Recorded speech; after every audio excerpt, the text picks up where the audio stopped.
مامان شما؟ شاهمیر تو یکی دیگر رو دوست داری؟ چی داری میگی مامان؟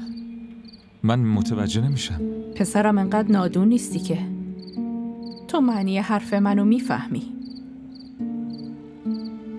با رفتاری که با حوری داری مردم همش دارن سوال میکنن.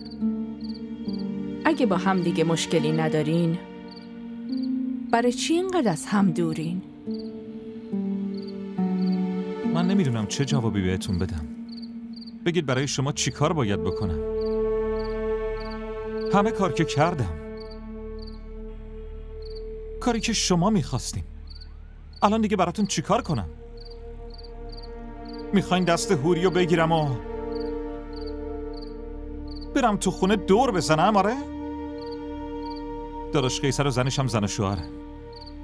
تا امروز به یاد ندارم که جلوی ما حتی حرفی زده باشن.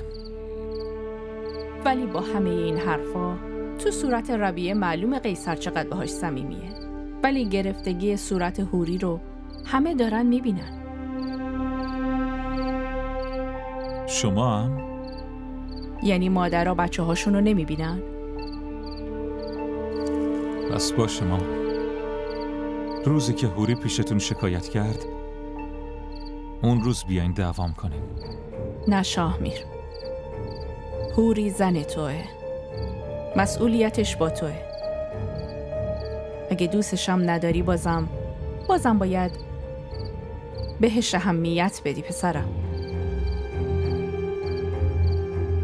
همینقدر صحبت بین مادر و پسر بسه. دیگه خودت عاقلی.